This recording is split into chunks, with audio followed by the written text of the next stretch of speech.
Welcome to the Golden Hawks Speaker Series, episode 15. I'm Lucas. We're joined here with Sergeant Nichols. I'm the Space Force Program Manager, recruiter for Florida, Puerto Rico, and the Virgin Islands. all right. Xavier Carrasco. Valentina Castrillo. Remy Altamirano Milton. Abdel Diaz. All right. So, Sergeant Nichols, can you tell us more about yourself and what you do with the Space Force and with the Air Force and how that all works for us? Okay, all right. Well, first I do want to say thank you for inviting me out on your podcast. And Mr. Acosta, your teacher, for inviting me out to your school. I really do appreciate that. As far as your question, what do I do for the Space Force? So I am pretty much the representative for Space Force. There was a position that was created that sole purpose was to market the Space Force, being as though that it's only 4 years old. This position is one of 24, so it's 24 of us across the nation that was nominated to pretty much spread the word and spread awareness about Space Force, because there are a lot of people who don't really know what it is. So I'm not in the Space Force. I am in the Air Force, but that's what I do. Spread the word, and anybody that's interested in Space Force can talk to me. And then also I'll work with all of my Air Force counterparts to get people in. So since it's a new program and it's true, no one really knows about it. What is the difference between the Space Force and the Air Force? Once they were together or something like that. Can you shed some light on that? So each branch had a space command to have a better focus on space and its mission. It was talked about for years and years, but like I said, it was created in 2019, so only 4 years old. But that's the reason why it was created, so that there could be a specific focus on space itself and the mission when it comes to that domain, cybersecurity, intelligence, and then space operations all together for pretty much our nation and keeping it safe. That's the reason why it was created. So it did branch off from the Air Force, but it is its own branch, not a program, its own branch. So it's its own separate branch of the military. Yes, but it does fall under the Department of the Air Force. So a lot of the foundations, starting off, was the same, but they are building their own culture and processes of how they want to do things. Is it kind of like how the Marines and the Navy are connected? Similar, yes. Okay. Similar to that. So how would a high school student, in an aerospace class like this one or whatnot, would be like, how would someone join to be a guardian? Okay, all right, nice, thank you, guardian. Yeah. And explain what a guardian is. Right, yes. It's a pretty cool name. It's one of the coolest names of, I'm a Marine. I'm a guardian. Okay, all right. That it has a cool ring to it. So Yeah, I'm sure they appreciate that. yeah. So how does one get into the Space Force is what you're asking. So of course, like I said, I do work with my Air Force counterparts. So either you can contact them, or I get a lot of people that contact me directly as well. So I'll just kind of go through both. The process altogether is that you'll come in, we'll do initial appointment with you, really assess your interests, what it is why you're sitting in the office with us, why you want to come in. And then we will assess your qualifications, make sure that you're qualified to join. So we do ask you questions as far as demographics. We ask you questions, medical history, law history, drug history, if any, different things like that. Once you're qualified, good to go. And it's a time frame in between that, of course. I'm gonna shorten it a little bit. You take your ASVAB. There's 2 different ways or a number of ways that you can do so. We'll pre-test you. After we see that you are good to go or qualified as far as the pre-test, then we can either send you the form of the ASVAB that is called a PICAT, which is one that you can take. It's computer-based and you can take it at home. We ask, of course, not for you to cheat or use any resources. And then what we do is we verify that once you go to MEPS. So MEPS is our military interest processing center. And that is where pretty much where you go and you do your oath. You do raise your right hand and everything. Okay. So if everything goes well, like I said, there's a time frame in between that. Everything goes well, you will be enlisted. And then on the back end, for Air Force, that is pretty much like this, that's in a gist that. Of course, in that process, we talk about jobs, what you qualify for, once you score for your ASVAB and everything like that as well. And then after you do your oath of enlistment, you will also do your application for Space Force. So there is an application process. Just like I'll just say one of the questions is, why do you want to join the Space Force? So you'll go into that. My job is to assist you, guide you through that process, guide you through the application, review it to make sure it's good to go. And then we send it to a board that happens at the end of every month. The board then rates your application. So your application is very important for you being accepted or approved to join Space Force.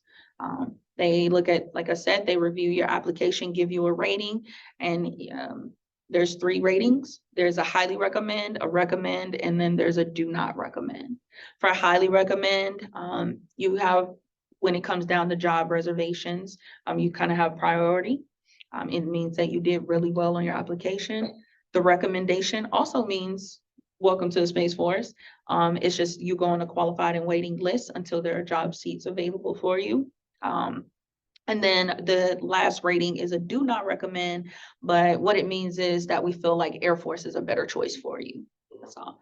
So you can dual track is what you could do. So once you go in, we'll talk to you about Air Force opportunities and Air Force jobs as well. And then on the back end, you'll have the opportunity to apply for Space Force as well. And kind of put the control in your hands if you want to choose to go this way or that way. So that's pretty much the process. It's good. Yeah. All right.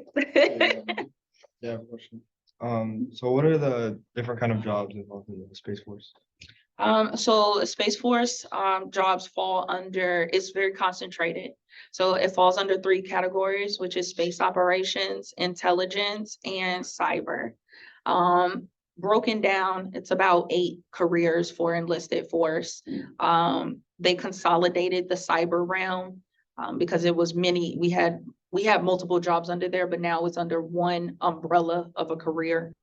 They break that down into certain shreds, like networking, frequency, different things like that, electronic warfare, cyber warfare. So they break it down into that, but essentially those are the careers. So that's like I said, but once you get into cyber, I know they don't have the shred, but you'll learn all of the specialties, I guess, within cyber as well. And what would the space operations be? What do they do? Are they the ones that like fly the rockets and like go to space? Like, how does someone become an astronaut? An astronaut, okay.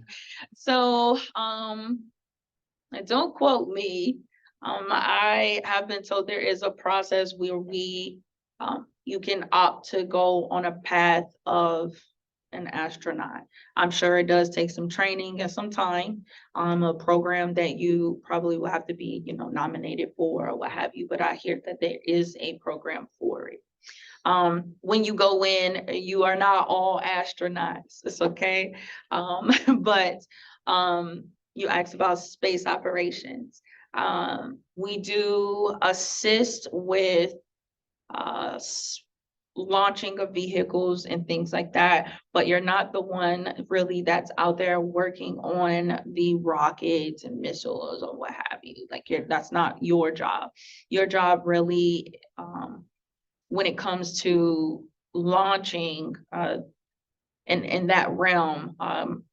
Your job really is more of a safety aspect and more of assisting maybe commercial companies in their mission to do their job. It also comes down to, man, it's a lot that goes into launching, obviously, but we do have those launch pads, and commercial companies will come and do their launches on a Space Force base. I know everybody knows about SpaceX, right? So SpaceX has a launching pad on Cape Canaveral, up in Melbourne area by Patrick Space Force Base. And then there is also another one out in Vandenberg Space Force Base, which is out in California. So they'll do their missions, their launching missions, and we assist with that. But space operations, it is a umbrella of a career as well. They dive into a number of things. I know space is is in the name, so that's exactly what you go toward. But they have a hand in like GPS and things like that too. So you may go into space operations, but you're not necessarily only going to be dealing with like rockets and launching. Yeah, it's a vast career. Okay, so you mentioned that, Space Force could be a step towards becoming an astronaut, correct? Yes, What it's a would- program that Yeah, can. so assist what you. would be the steps one could take to eventually becoming an astronaut? Oh, that I'm not sure of, so I'm not gonna speak on it. I just know that there is a program that can assist you in getting there. But the ins and outs of the details of it, I'm not really sure. Okay. Yes. So I'm guessing that, just an educated guess, I'm guessing that the construction of this side of the military was constructed because something happened. So my question is, did something happen for its creation, like a big event? Or A big event for it to be created. No, I wouldn't necessarily say a big event what happened. Like I said, there was a space command in all of the branches.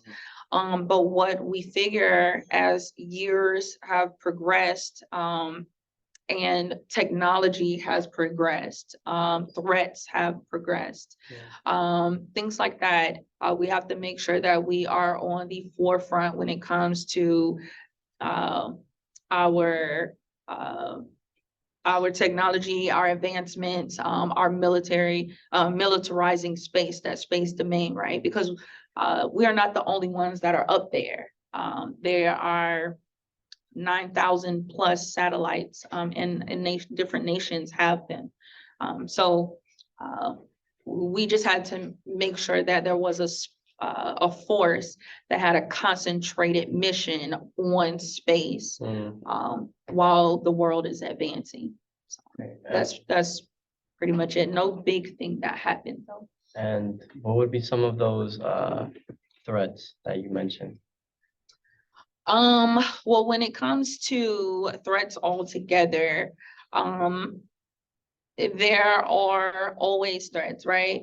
There are going to be people that come and try to exploit, your vulnerabilities, things like that. So I would say that would be more so it.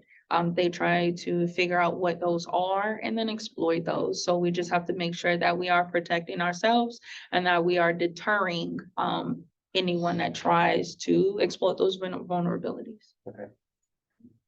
And as you're listing all these jobs, I'm guessing there's ranks, right? And what are Yes. those ranks? Absolutely. So Space Force has developed, so again, we did branch off, or I say we because I'm a representative. So we did branch off from Air Force. So a lot of the ranks are actually the same as Air Force. But the first tier of ranks are different. So 1 through 4 is specialist 1 through specialist 4 for Guardians. Versus Air Force, you have Airman Basic, you have Airman First Class, so it goes through that. But the first couple of ranks are specialists, and then you get to sergeant, and then the names pretty much mirror Air Force at that point. But would you like for me to go through each one, or are you good? So you want. No. So what does NASA fall under? NASA falls under the Space Force? No, NASA is its own entity. Yes, NASA is its own entity. It doesn't fall under the Space Force at all. Is there any like background education needed to be able to apply for the Space Force? You want to make sure, do we take certifications and things like that? Absolutely. So if you have those things, you want to make sure that you put it in that application, right? To say, hey, this is me, this is what I've accomplished. If you haven't, say you are, your high school student and you want to apply, you just want to make sure you have your not GPA, I'm sorry, your diploma, your high school diploma. If you do not have your high school diploma, of course, your GED, you just have to score a certain amount on the ASVAB. And then for Space Force, you have to be a US citizen. For Air Force, you do not have to be a US citizen, but you can have a permanent residency card and apply. But those are essentially the qualifications besides medical or qualifying in that first half of the appointment, like I said before. But those are like the education things, but you don't have to have a degree to apply unless you're going toward like the officer ranks and stuff like that. What would be the difference between an officer rank versus an enlisted? I would say enlisted is more like your technicians. For lack of saying, day in, day out, people who are hands-on with a mission, right? Whether it be Air Force or Space Force. And then for officer, those are more like your managerial positions, CEO type positions, like if you were to relate it more to a civilian infrastructure. So that's typically what it is, like the difference, if you will. So managerial versus your technician side. Can you like go over the ranks? Like you started from the first four, like it goes from 1 through 4, and then go over the other ones that you didn't mention before. Oh, you want me to say all of them? Yes, please. Okay. Okay, all right, so there's the specialist 1 through 4, and then there is the sergeant, and then there is technical sergeant, and then there is master sergeant, and then chief master sergeant. So, oh, sorry, senior, and then chief master sergeant. And what does it take to rank up? What does it take to rank up? Your first tiers as a specialist, it's more or less time. Okay, so within a couple of years, it's a time, let's say 15 months to, I think 15 to 16 months or something like that, where you rank up and it's awarded to you. Once you get to your sergeant tier, that's when you will take testing, a computer-based test, which will test you on your knowledge and then test you also on like history and things like that. Once you get to your, I'm sorry, it's guardian tier, and then your non-commissioned officer tiers, and then your senior and senior enlisted leaders tier. Once you get to those tiers, you meet a board at that point. So I didn't make it specific, but are there officers in the Space Force like there are officers in the Marines and the Army? Like, is there like an officer route that you can take? Yes, yes. So that's what he was asking about, the difference between the enlisted and officer. We do have officer route. That is a different recruiter as well, a different process to become an officer altogether. Yes. We all work together, of course, as a total force. But it is a different recruiter, and they are officer sessions. And what are they? Like what? Like are they in the same office as you, or like how can? Ranks of officers.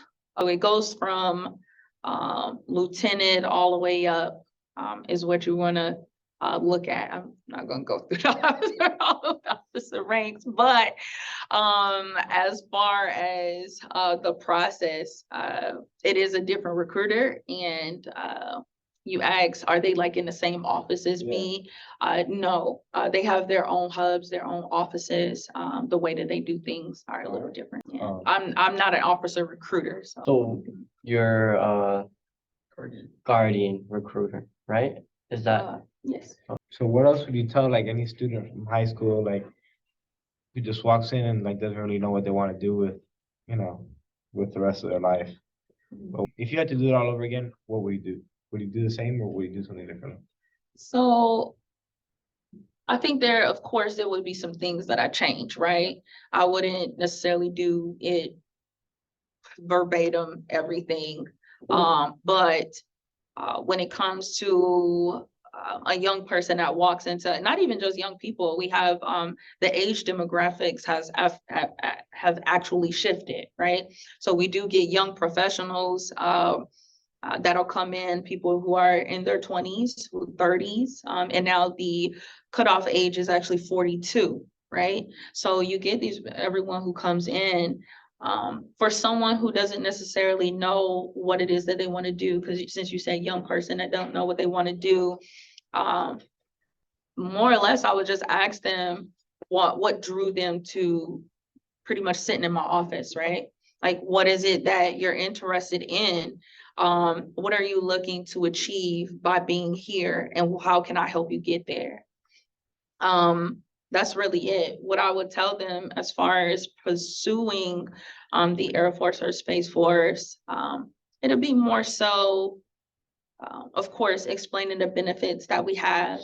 How can, based on what it is that they tell me, then of course, then we assess that, right? So if you come in my office and like, hey, I really want to go to school, but I don't have a way to pay for that. Then of course, we're going to talk about school. We're going to talk about education and benefits that surround that, how we assist you. But for someone that doesn't know what they want to do, I believe that the Air Force or Space Force can be a great asset to them, whether they're learning, whether they're coming for the benefits or they're learning leadership, because that's a huge portion of it. We're going to offer you multiple opportunities for you to get to where it is that you want to go. And then, of course, for some people, make it out of a career, and we appreciate those too, because those are the ones that stay, and then they assist the people that are coming in after them, right? Take that leadership role. and what would you say are some of the biggest benefits in being in there? It really is tailored to what it is that you're looking for, Mhm. honestly, because let's say someone who walks in my office and they say they want to travel, and that could be a big benefit to them. But I do have people who say, I don't want to travel, you know? So it really is just tailored to what you're looking for when you sit in the office, or the opportunities that you're seeking.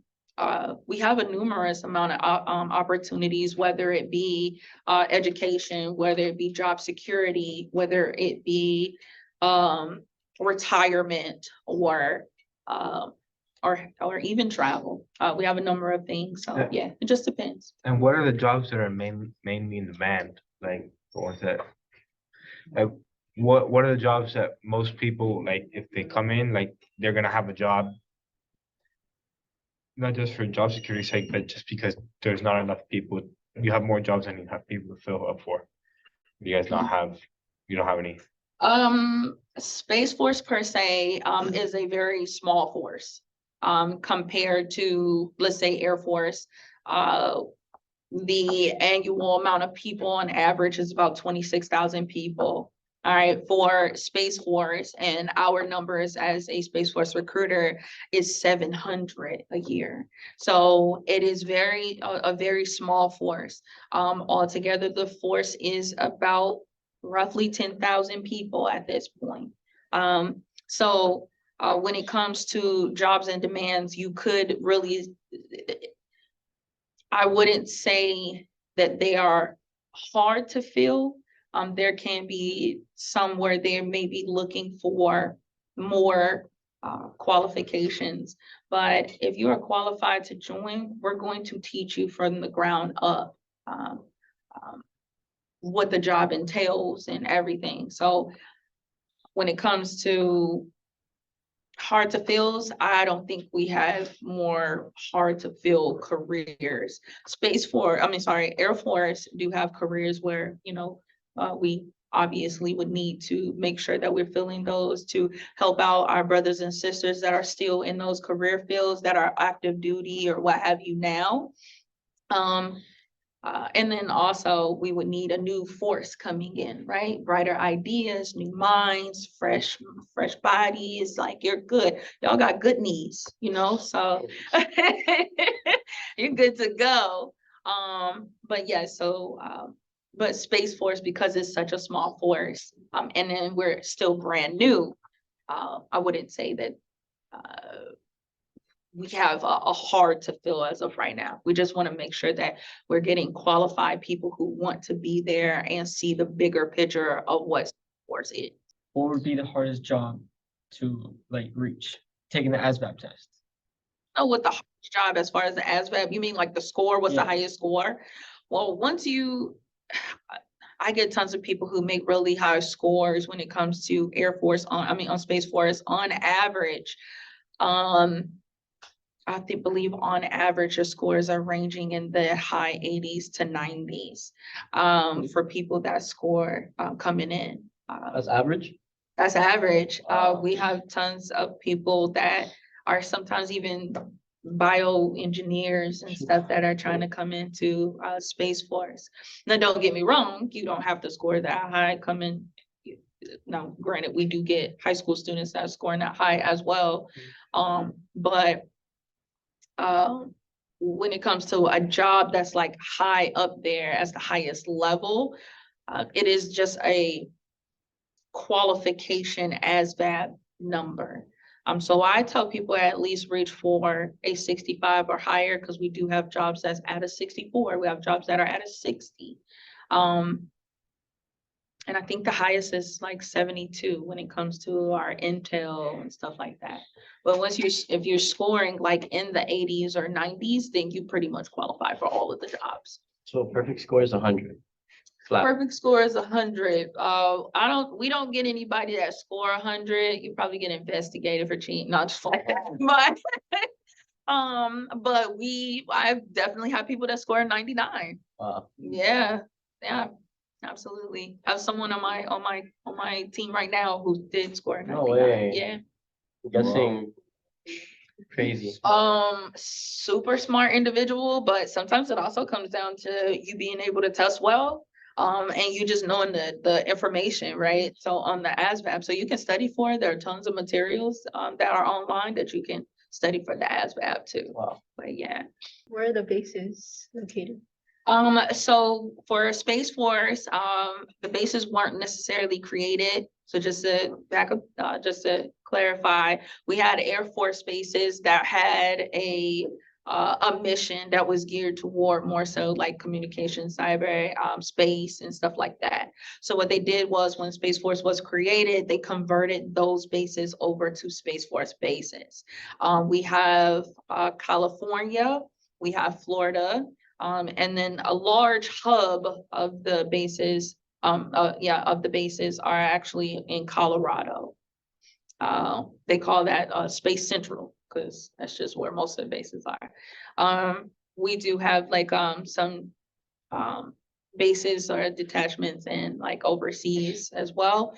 But as far as are you tied to only those Space Force bases? If you come in Space Force, not all the time. Some jobs, you're going to be on those Space Force bases, and other times there might be units at other bases like Air Force bases or what have you that you'll be able to go out to, or you'll be assigned to, that could be located overseas, whether it be Germany or London or UK or something like that. Or it could be on an Air Force base somewhere that you are actually a joint operation with Air Force members. All right, that was great. Okay. Great podcast, episode 15, coming from a live audience from the aerospace room. Thank you. No problem. Thank you. Thank you for having me. I really appreciate it.